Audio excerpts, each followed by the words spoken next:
Well, first of all, welcome everybody tonight. I see some old friends. I see some InventRight students.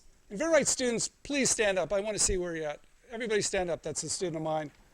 Thank you very much. Wonderful. Please. I also see some old friends. I've done this a couple times. And thank you for coming back tonight. I think you're going to walk away empowered. In fact, I think you're going to walk away with the knowledge that you're going to save yourself money and heartache, because I'm going to get down to what's really important about ownership of your ideas. We'll try it again. It looks like it's working at the bottom. Right there, okay. But first of all, I do want to mention something about Miguel. He's here because I know he cannot stay too long. This is a truly remarkable story. Miguel was a student of ours a couple years ago, and he had this idea that was a little bit out there. Okay, and my partner Andrew Krause at the time looked at it, and he wasn't quite sure about it. And I'm sure a lot of people weren't either. But Miguel had the faith to keep pushing through with his ideas. All right, especially when people were saying, maybe yes, maybe no. And you have to realize you're going to hear a lot of no's. It's okay, but push through. Find that idea that you really truly love. And forget the no's. They don't matter. Push through, because it can happen. His idea is truly remarkable, and his story is truly remarkable. I wrote about it in Inc. magazine because he did something that was so different. Usually, my specialty is licensing. And I know he tried licensing at the very beginning, but he didn't get the traction he wanted. So he took his idea and he brought it to the public. Right? And we can do that now with crowdfunding sites, right? It's not just a couple people looking at our ideas going, that's a good idea, that's a bad idea. He used the people at these maker fairs to give their voice, to give some ownership to his idea. That's different than what's happened in my career and even the last 5 years. You can use the crowd to help pull your ideas forward. It doesn't have to be you alone anymore fighting the fight. Use the crowd to help you. He's on the Kickstarter campaign. Fantastic job. You've got how many hours left? 20 hours left. If you go home tonight, please take a look at what he's done. It's a wonderful campaign. He's raised over $440,000. Come on, you guys, let's hear it. Amazing. I just want to say congratulations. What a great job. Okay. Now, I also want to thank Adrian for inviting me to come back. This is my third time. This is a very, very powerful group. And if this is your first time here, please join. Adrian and his team, they know what they're doing. They can help you.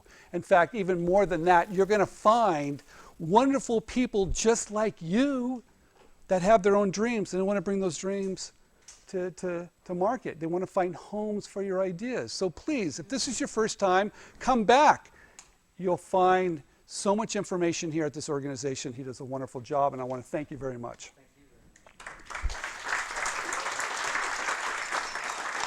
Now, tonight is probably one of the most special nights of my life, because I have someone here tonight that has been with me through my journey over 25 years. She listened to me and my ideas, and she hung in there. And I know what it's like, and everybody knows what it's like to tell your friends or your spouse, right? Please believe in me. And I have someone that's believed in me from the first day we met at a toy company in the late 80s. And she has supported me through thick and thin. In fact, I'm going to tell a story tonight. I know no one in my life has believed in me like this woman, and I just cannot say enough about my wife. She's in the back. Janice, please stand up for just a minute.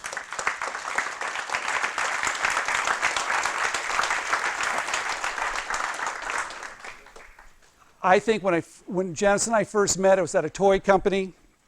She had this great background. I've told this story a couple times. She was running the company. She had this red dress on. I show up, and I This is my first job. I'm 27 years old. I don't know what I'm talking about. I'm in the back of the room getting down really low so no one will call on me.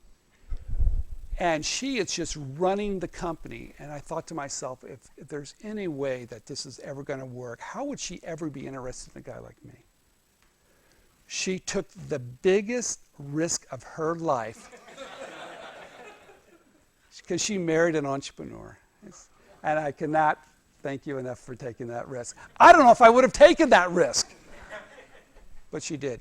All right, tonight, the topic tonight, I wrote this book. First of all, I wrote this book because I'm going to talk about a topic tonight I don't think you've ever really heard. I think this is going to be new information. How many people have the book, you guys? How many people have read it already? Okay, great. This is a book you have to have, period. Daniel, you're in Las Vegas, you read it, you told me the same thing. If you're in this business, you have to have this book. And I'll tell you the reason why. This book's taken me 20 years to figure this out. I'm a patent holder of over 20 patents. I've made a living with intellectual property, sometimes with patents, sometimes, most of the times without. I've been in federal court. I sued a little company a few years ago called Legos. And I learned a great deal about ownership. And tonight we're going to talk about ownership, right? Because how many people here have patents? Raise your hand. Quite a few, quite a few. Congratulations. Pretty expensive? Yes? No? Your wife want to kill you too? You spent all the money? We all know that most intellectual property does not have a great return, right? You filed it, and now you're trying to make money from it. It's very hard to do that, right? Sometimes it happens, sometimes it doesn't. And this fear that Adrian talked about tonight, I'm going to kick that fear right to the curb. Because all the fear that's been talked about, I don't believe in any of it. I don't believe in one bit of it. Because I believe we have the power. And I'm going to talk about how to take ideas and license those to companies and create income without any intellectual property whatsoever. Because we've been led to believe we have to own something. You don't have to own something through intellectual property to collect revenue from it, right? And everybody thinks you do, and I want to look at that very, very carefully and give you the tools to have perceived ownership. There's a difference. I don't think you ever own anything, and I've got 20 patents, and those patents have made me millions of dollars, and I still don't believe you own anything. You know the reason why? Because I think anybody can design around your idea. I don't think companies steal ideas. No, they're not that stupid. They design around your idea. And tonight we're going to talk about how to stop that. I'm going to give you the power tonight to play the biggest game in the world at how to stop companies to take your ideas, but also to get those companies to pay you if you just have an idea that has no intellectual property whatsoever. If you have a patent pending, and how you can extend that for years and years and years and still get paid. And how if you get a patent that's issued, they'd make even more money from it. So this whole area I'm talking about tonight is perceived ownership. It's shades of gray. And most people don't like the shades of gray, right? We want yes or no. But this whole thing about ownership, it's really shades of gray. And the reason why I know this so well, I've licensed many ideas over my career, over 20, that have no intellectual property whatsoever. And most of my students, which I have all around the world that I've been teaching for 13 years, the majority do not have any intellectual property at all. And they have licensing deals. My students are getting licensing deals almost once a week now. And they don't have any ownership at all. So what is happening? How do we navigate that water of ownership? That's what this book is about. Because I'll tell you one thing, intellectual property ownership is extremely, extremely expensive. And who wants to go to federal court? I've been there. That's a slippery slope. You're going to argue over words, right? And words can be interpreted very, very differently from a judge to a patent examiner to a jury. So do you really own anything? No, it's perceived ownership. So tonight, part of what I'm talking about, how can we take an idea, create that perceived ownership, that gray area where companies are going to pay us. That's why this book is so important. I've spent hundreds of thousands of dollars on IP.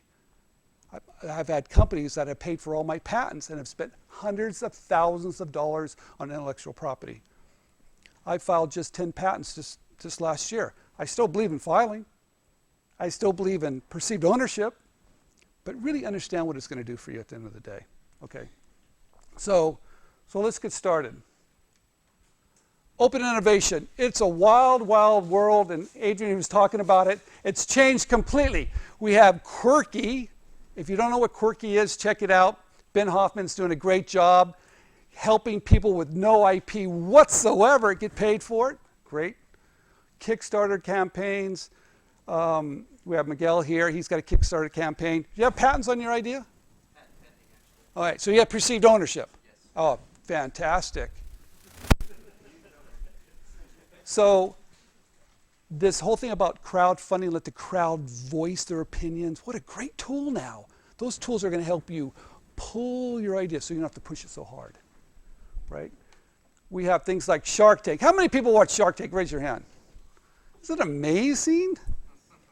Everybody's watching it.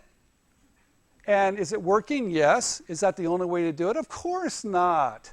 You guys, the thing I love about Shark Tank, we're watching it, we're learning, right, what to do and maybe not do. But realize things like Shark Tank are entertainment. Realize that. Now, it's really simple. I really like it. I like it a lot. I know some of the judges. I've had students on that show. I love that show. But I'll tell you, I don't like those odds. I don't like it at all.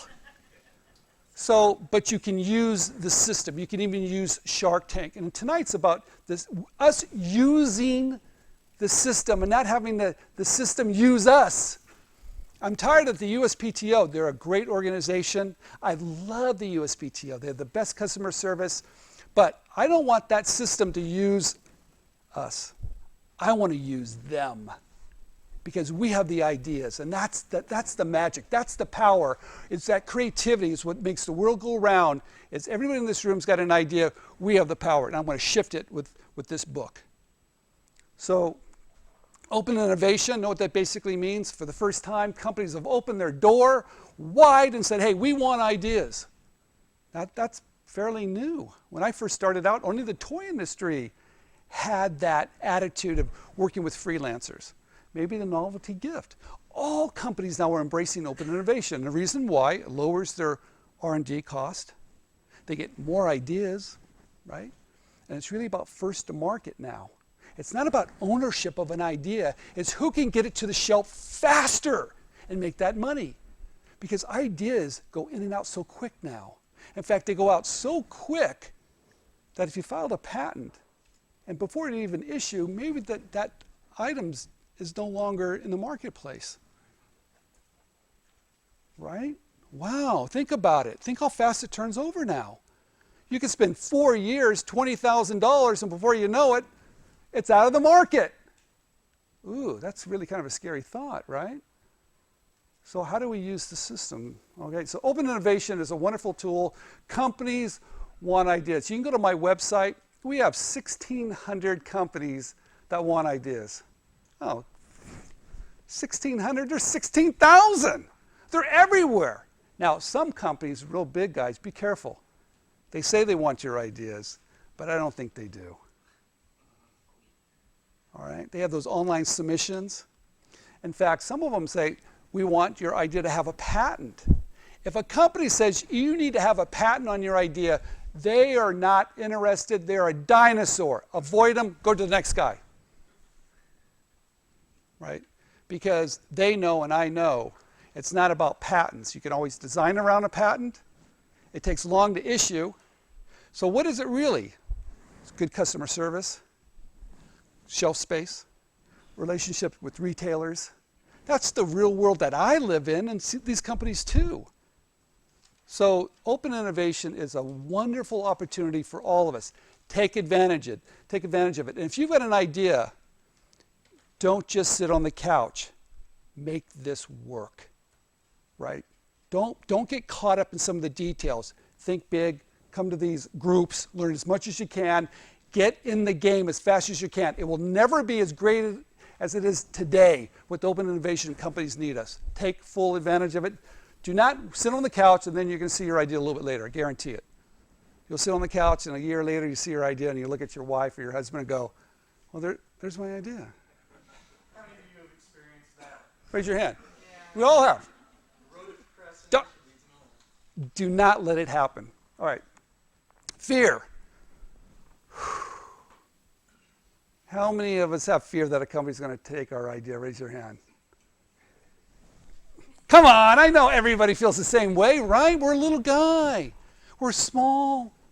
And those companies are just going to take our idea. You've seen the movies. You've heard the stories, right? All right, you guys, here's the truth, all right? Because of social media today, you can tell thousands of people, right? You do have a voice. That's changed, all right? Number two, if you filed some intellectual property, perceived ownership, and guess what? You get it. They could have some liability if they take your idea, right? And can you imagine being in a room with the engineers, marketing people, and they see this great idea, and someone goes, well, why don't we just design around it?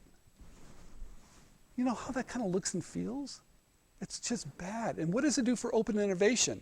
Once it gets out that you're a company that kind of works around people, that door just shuts down. So is it in the best interest for companies to take ideas? No. Maybe in the past that's happened. Maybe they've worked around your idea. Okay, but we're going to stop that tonight. But I'm here to tell you, it's in no one's interest for companies to take ideas from us. It's just bad business, especially in the day of social media. I love that we all have a voice. Look at the power of Yelp now. Look at the power of having your opinions now. They do count. So these companies have to play fair. Finally, the tables have turned. Cost. Ooh, how many attorneys we have here tonight? Raise your hand. Come on, I know you're out there. I know you're there. Yeah, I see a couple of you guys. That's okay. I won't call on you. You guys, I love my attorneys. I've been with them for 20 years. They have protected me in federal court, right? They've done everything. I have an idea that's called a rotating label. It's been around. It was invented 50 years ago, and I still have 20 patents on it. My guys are really clever guys. They're very good at getting this perceived ownership for me, but it's expensive, right? You know, my patents are $25,000 a piece, easy. And you'll have other guys who'll do it less than that. But the bottom line is, who can afford that? Who can afford $25,000 if your idea's not making any money? Right? It's a hard hit. It just is. So how can we work around it to get companies to pay for those IP, pay for those patents? We'll talk about that too, you guys. Because at the end of the day, when you license an idea to a company, you can get them to pay for it. Right? And that's what you need to start thinking always. They've got more money. It's going to help them. You're going to give them an exclusive. And guess what? They're going to pay for it. All right. So it's extremely expensive. That's why I love for them to pay for it. All right. Okay. So do you think you need a patent? Think again. I used to think that. I was like everybody else. I needed to own it. I talked to my attorneys. Oh, you need to own it. Oh, an idea isn't worth a thing. It has to be an invention, right? That's the old way of thinking about it. I don't think that's true. I just don't think it's true. And I know more than that because I've licensed ideas without it. And most of my students, we got students around the world that have licensed ideas without any IP at all. Perceived ownership, yes. And because of the market moves so quick, right? It's not as important as you think it is. Okay. Perceived ownership. There is no truth. That was really hard for me to take. Because I'm in federal court, and I'm watching my attorneys, you know, Lego's attorneys are three guys, $3,000 suits. They look just fantastic. My guy's about this tall. And he's got this shirt that's really kind of, you know, ruffled. And And it looks like he'd been too many hockey fights. And I walked in there that day, and I looked over at those attorneys, and they stood there. And I looked at my attorney, and I said, I'm going to lose. But this is what I learned. It's about perceived ownership too, because they were going to argue over words. What they were arguing about was an idea that had been invented. You see, Legos, I showed them my idea. They signed an NDA. They made samples, and they didn't like the cost for the licensee was going to produce for them. So they worked around it. That's fair game. I don't hold Legos as bad guys. They did what any other company would do. They didn't like the price. So it goes to show you, work with those guys. Don't give them any incentive to work around you. So they did. They worked around. They were very clever engineers. Very, very clever. They worked around it. But guess what? There was a couple words that they couldn't work around. And it was 2 words. It was coupling. Coupling. That's why good attorneys they can save you. Because that one word, they couldn't stop coupling this, because it was too vague. Uncoupling and coupling, uncoupling and coupling. What does that really mean? Well, that can mean a lot of things. That was that shades of gray. So I'm in there, and I learned very quickly that this is a war of words, and it could be interpreted. Wow, that was really a scary thought. And I also realized all the attorneys were on a team I wasn't on. Even my attorneys were on a team I wasn't on. And the judge was on another team. And all that team was against me. So I walked away kind of disillusioned a little bit. And that's why I wrote this book, because I realized, how do we switch it? How do we have the power? How do we work the system? How do we do those things that gives us that perceived ownership and that shades of gray? That's what I learned that day. So let's move on here. Stephen Key, Design versus Legos. You guys, I love this company. My son loves this company. It's taken me a long time to say that. Right, Janice? I mean, you heard me actually say that. And she's like, I don't believe it. I've never heard it. It's on tape. I'm going to have to play it back. This federal court taught me quite a bit. And I hope no one ever has to go to federal court, because I've done everything from selling on street corners to licensing to big companies to collecting money for royalties, getting paid a lot of money for royalties, and then end up in federal court defending my patent. So I've gone full circle. I've done all of it. And I don't wish that on anybody, because that federal court took 3 years out of my life. It was very, very tough. A great lesson. I'm glad I went through it, but it's not for everybody. And I'm glad my wife is still with me. Because she went to that first meeting and said, never invite me back. So this book is about intellectual property strategy for small businesses or big businesses. But it's a business intellectual property book. Most of these books that you find, you know what, they tell you how to file a patent, right, or provisional patent application, but they don't tell you how to use it. That's what's wrong. None of those books are telling you how to take advantage of those tools. They tell you how to get it. They put a little fear in your mind all the time, right? Fear, fear, fear. But they don't say how to use it. These are weapons. These are, and I like to believe it, this David and Goliath. I think I'm the small guy always. And when I go up with a big company like Legos or anybody else, I need these tools. Even though I know I'll never own a thing, and even though I know maybe it doesn't matter, I still wanted those tools, because those tools are very, very affordable. It's the attorneys that are expensive, but the tools are very, very affordable. So, innovation, regardless of whether you have a patent or not. All right, let's move on. The gray area. Now this, you guys, if you get anything from this book and tonight, this is going to be the most important information right here.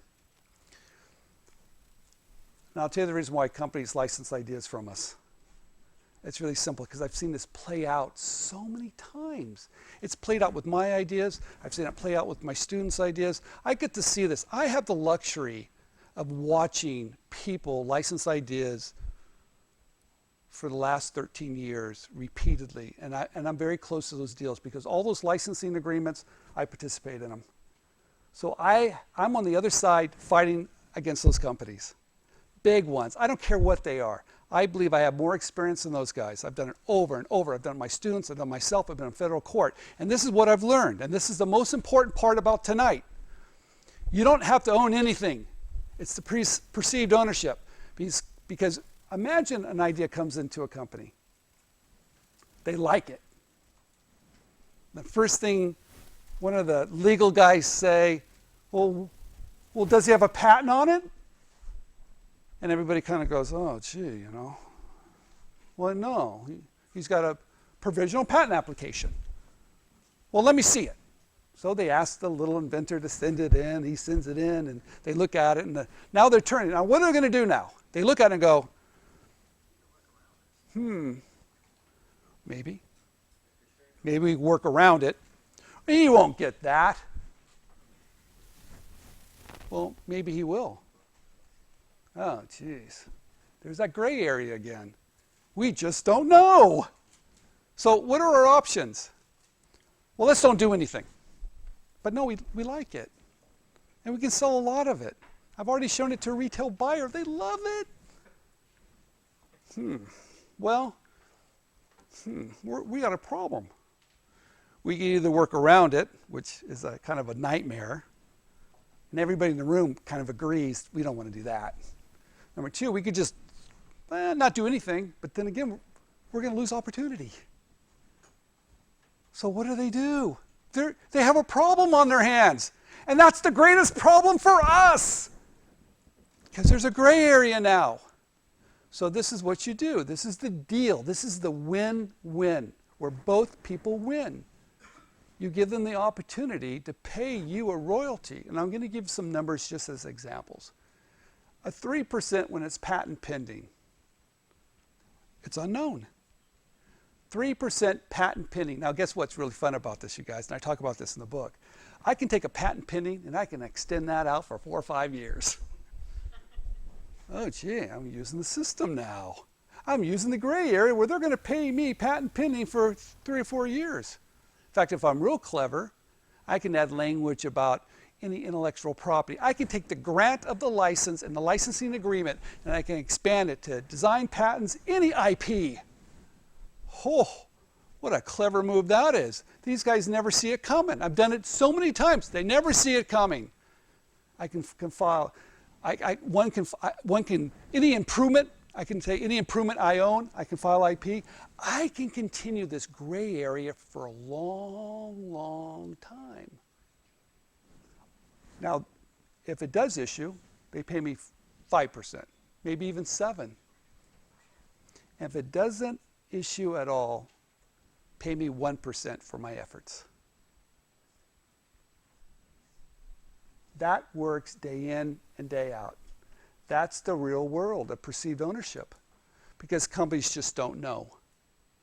But they know they want your idea. They know they can make money from your idea. And they know if it's a great idea, they can't stop it. Apple can't stop the knockoffs. Disney can't stop the knockoffs. Nike can't stop the knockoffs. Right? So who really cares? It's about customer service, first to market, shelf space, relationships. That's smart companies thinking about that way. So we're playing the gray field now. That's reality, guys. That's how you use the system. And you use it with the PPA. And I'm going to talk about how to create a PPA that has value, that stops workarounds. That's the most important part tonight. When we just talked about that, yeah, 98% of all the ideas that my students have licensed over the last 13 years, and there's been hundreds and hundreds of them with no IP whatsoever. Only one of my products that I've got IP on, rest of them no IP whatsoever.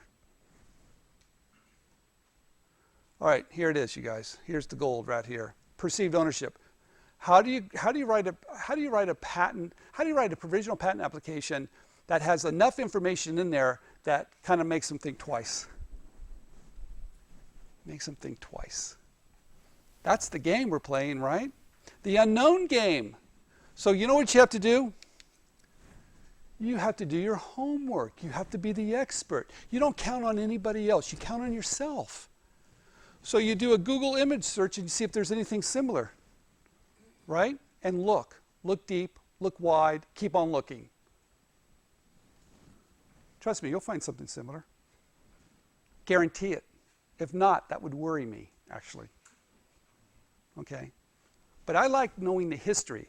If I know the history of what's happened, I can plan for the future, right? So never be worried about finding something similar to your ideas. In fact, they're giving you the keys. They're giving you the roadmap of what to do once you find it. Prior art search. How many people have done a prior art search, prior patents, looking at other, I really like it. It took me a long time to like that. Because if you ever have a hard time falling asleep at night, read a patent, right?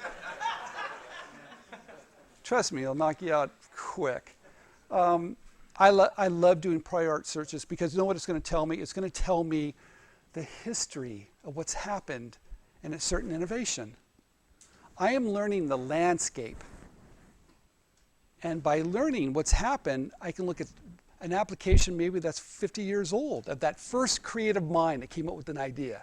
And I can see all the other guys that have come after it. And all the ways and then where are we today? I love learning the history. You need to do that too. Have fun with it. Become an expert at it. No one will do that job for you. No patent attorney will ever look at it the way you do. It's your idea.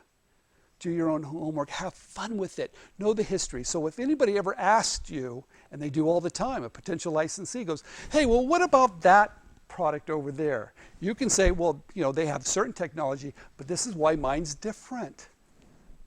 Being a master of your own domain. Yes. You have to. I believe you have to do this all yourself. And we all want a magic. We all want this one person to help us, right? If I just had this one contact, if I just had this one TV show to get on, if I just had this, forget that. Count on yourself. You're the one that's going to take it across the finish line. And you can do it. I've seen people do it every day. You can do it. Have the power. Get the knowledge. Understand. Do your own homework. This right here is fantastic because once you learn what's done before you, you're going to write your provisional patent application that doesn't infringe on anybody else. You will find your uniqueness. And then, what's really important here is that I want you to dream of how other people would get around you. Steal it from yourself. Really? Yes. Dream. Different materials, different ways they can use it. And you're going to throw that in this chicken soup of I call it PPA. You're going to throw all that in there, all the variations. You know what happens when you do that? When someone looks at that? Wow. I don't know. This looks pretty good. Guys really thought about this. Well, Joe, Attorney Joe, is he going to get it? Well, I don't know. There's a lot here. He just might get this. Because you know what you've done? You become the expert. You've thought about the history. You've written in such a way. And what's great about provisional patent applications, it's just tell the story. That's all it really is. Tell the story of your invention. Show a problem and your solution. That's all it really is. And guess what? You can have any type of drawing you want. It could be on a napkin, but don't do that. What I want you to do when you have those drawings that show your invention, have them done on someone on Elance or Fiverr and pay them $50 to do these really nice, professional-looking drawings. They look at the drawings and go, wow, this looks really good. And the companies, they look at this and they don't know what to make of it. Right? They just don't know. You know, because you've done your homework. And you know how to answer them if they say, hey, what about this? So you're playing the game now.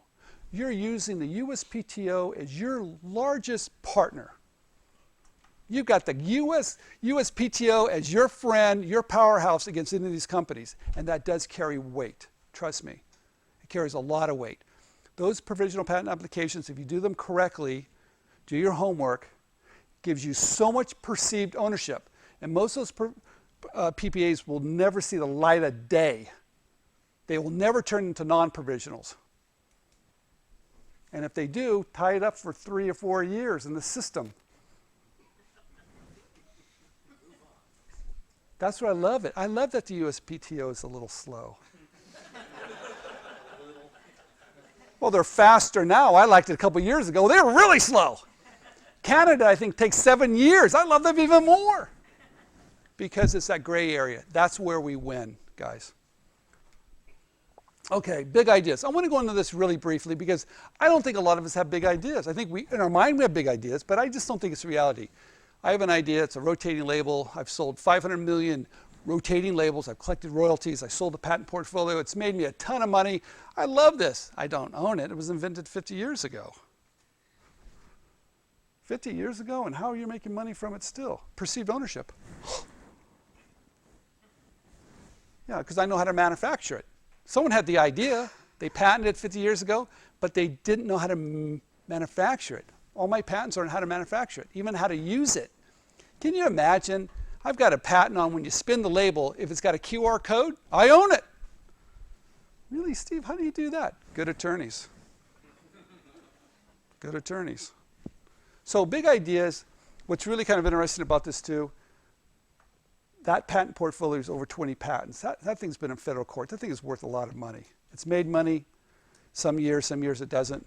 Goes up and down like everything else. It's been 20 years. I'm still enjoying the revenue from it. But I didn't pay for all these. A company did. Because when I cut the licensing deal and we teach this, that instead of giving an advance, help me pay for the patents, right? And we'll deduct that from future royalties, so it's recoupable. It makes good business sense. That's how I got these companies to pay for it, not me. And you can do it too. It happens all the time. But you have to have a good strategy, have a good PPA, know what's been done before you and behind you. Having a patent for a patent's sake means nothing to me. I need that patent to make money.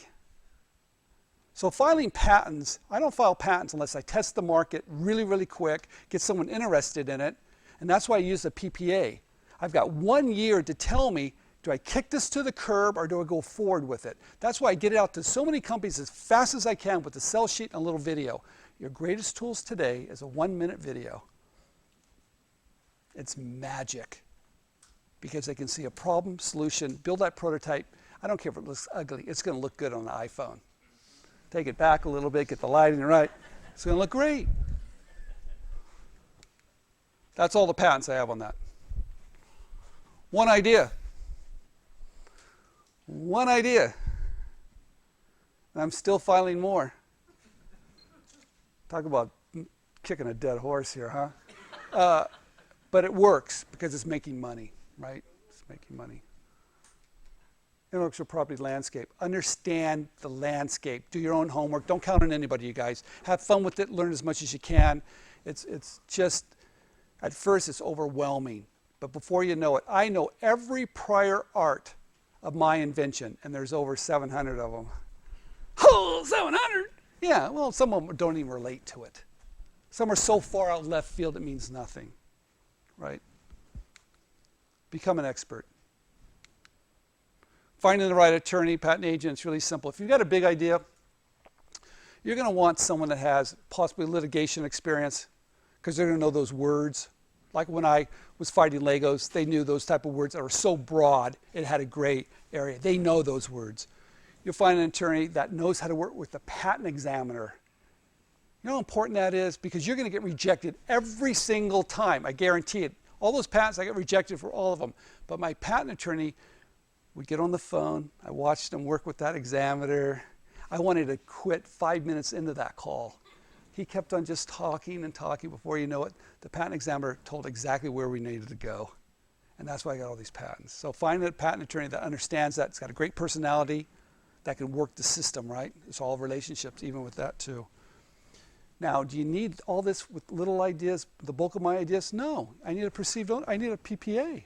But with big ideas, potentially, find a firm that's big enough to do litigation, find a firm that's been in federal court, and find these guys that will help you navigate the system. And they're very, very expensive, and they're worth every single penny you pay. My wife wouldn't agree with that, but you guys, I'm going to wrap this up, okay? Because I'm probably going long. In fact, maybe there's a few questions that we could do, but I want to say this. I love this industry. I'm not going anywhere. Here's my telephone number. I'm going to give it to you right here. You ready? People ask, what did my wife say? Don't give that out? It's really simple. It's 209-480-8603. There's my cell number. No one ever calls me. You know what happens? I get calls like 4 years later. You know, I saw you down in San Diego. I said, 4 years ago? I get those all the time. If you want to email me, it's even better. I really respond to those very quickly. It's Stephen Key is my full name, Stephen Key at inventright.com. STEPHEN. Is it there? Stephen Key at inventright.com. If you've got any questions, you guys, I have a YouTube video. It's called InventRight TV. We do these little stupid videos. Has anybody watched those? I love doing those. Watch that. We give a lot of information. I believe you empower people to do the best job they can. I also write for Inc. magazine, Inc.com, Entrepreneur. If you ever want to, one's licensing lifestyle, that's my specialty.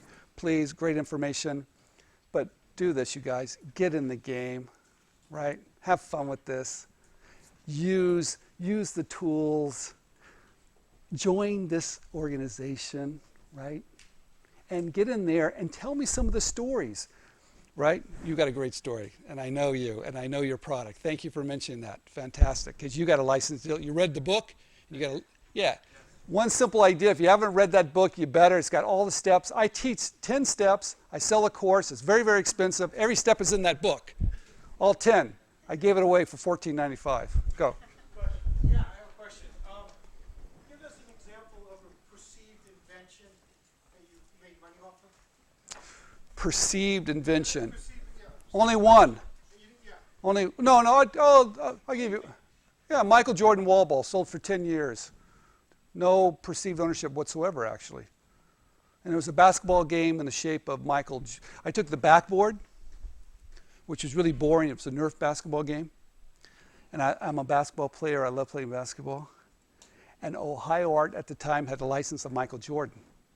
So I took a poster of Michael Jordan, slapped it on the backboard, sent it over to Ohio Art, and I got a contract that week. It sold for 10 years. The first year I made over $100,000, and they never once asked me if I had any IP whatsoever. Okay, I'll give you another one. I'll give you more. No, I'll give you more. If you go to my website, InventRight, if you go to the testimonial page or the coaching page, look at every one of those students. Look at every single one, and there's quite a few of them. Listen to what they talk about, how they license an idea. Not one of them had IP whatsoever, right? All they had was a PPA. Some of my other ideas were in the novelty gift industry, goofy, stupid ideas that went into the market so fast and they came back out so fast. That's that fashion industry. I believe most of your ideas in here today is the fashion industry. You'll be lucky if it stays 5 years. Yes? Can you get an extension on a PPA? No. Okay. You can file it again if you haven't disclosed it to anybody, or if you have them sign an NDA that's got a long enough.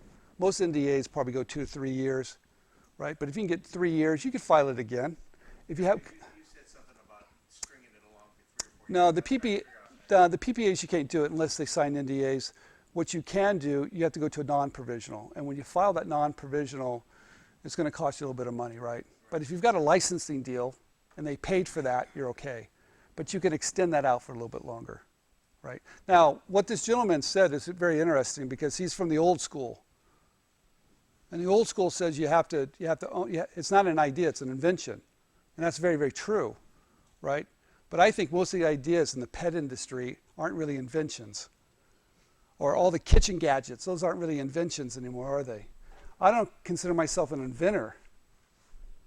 I consider myself a product developer. I consider myself a product artist. It's a little bit different, yes. Yeah, I am from the old school, I guess. I've been an inventor for many years.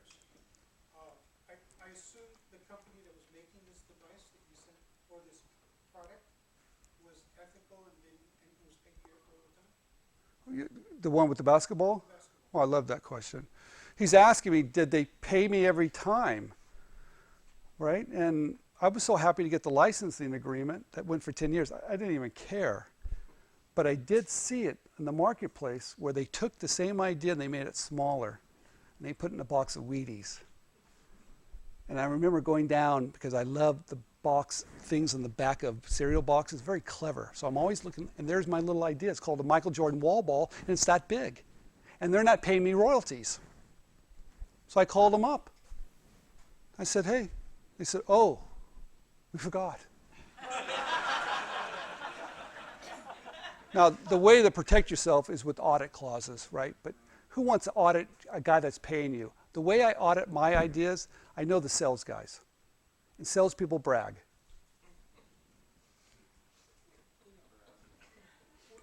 Yeah. Would you say this was an oversight on the company? Because they probably didn't have to pay anything? They didn't have to pay me anything at all for even the idea. But why did they?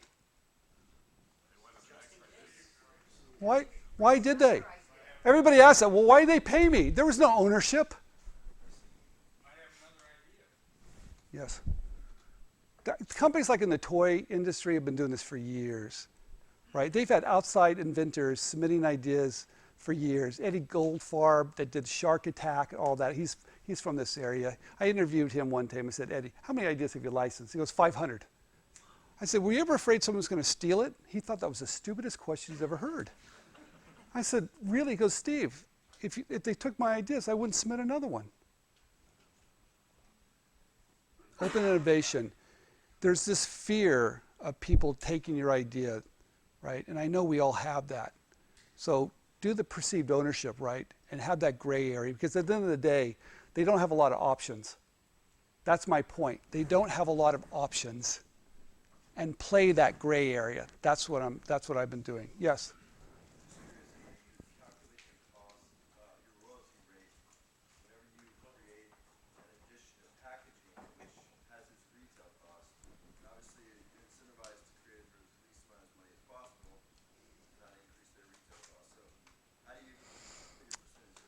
Well, my label, just to give an example, is on other products, right? It's on all these products. My royalty comes off the label cost, not the total packaging. They all do. They all do. So they all do. They all. My industry, packaging is one of the toughest industries. It's high speed, low cost. They don't even pay an extra penny half the time. So you find ways to work with manufacturers to get the cost down as low as you can. And that's been the big fight for me over these years. When the label first came out, it was 10 cents a label. We have that same label today, that's 2 cents. Then as you drop it down, you're getting less royalties for doing a good job. Yes. You're smart. Yes, you do. I'll let you come on up. Okay, please. Yes. Well, you've had one. How about someone in the back? Yes, in the green.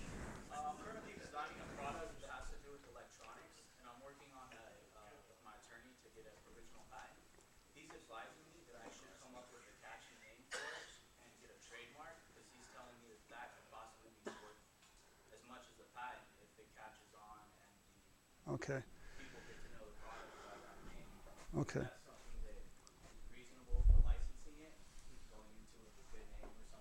No, it really depends on your budget too, you guys, right? So he's asking, any other parts of intellectual property has value? Trademarks do, but most of the ideas I've ever licensed, they didn't care about the trademark. So you can, they're very inexpensive. They're more expensive if he files it, of course. Okay, so, but at the end of the day, I haven't seen a lot of value that it can be. URLs, I think, can be a good value. I think know-how, trade secrets has a good value. The best way of doing this is the simplest, the best way is like Miguel, he's gone, but he put it on Kickstarter. People took their wallet out and they spent money. Wow. He did proof of concept. That's the #1 way of showing a potential licensee, and he licensed that. That just has value because people already bought it. That's why crowdfunding is a really great tool to help you pull it through. But not all of us have the time and energy to do that, right? So you're always taking away risk. By knowing your manufacturing costs, maybe having a really big benefit statement that knocks these guys out of their chair, that takes away risk, things like that. Okay, one more question, you guys, and then we got to. I've been trying to get your attention for 20 minutes.